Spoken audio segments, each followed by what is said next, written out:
Hey guys, so you've got yourselves a Nordic Trac C700 treadmill and you need to get it through a door, either because you've given up and you've sold it, or like me, you've expanded your gym and it's got to get moved down to the basement.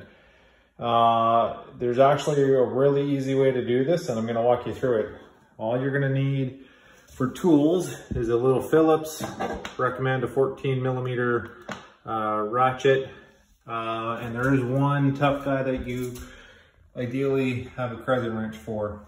But really all you need to do is you just use your Phillips. You're going to take the 5 screws off the cover. That's right here. And all you're going to want to do here is you're going to want to separate the power supply from the arm base so that you can just disassemble those two.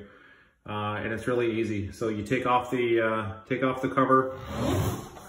You're going to want to remove the ground wire, which is located right here. I've already done that.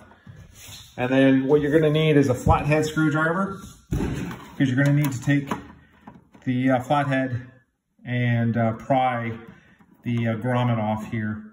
And once you've done that, all you're going to do is pull this through so that you've separated the tower from the base.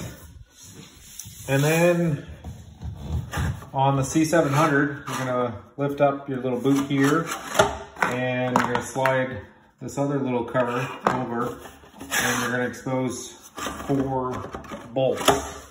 And all you're going to do is, again, I recommend a 14 millimeter ratchet, just make things quick and easy. So you're going to remove those bolts. But things can't be entirely simple because you've got one bolt that's back in here. And that's where you're going to need your 14 millimeter wrench.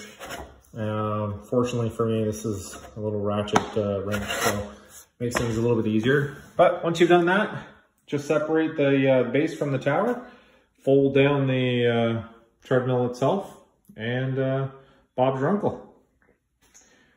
All right, good luck.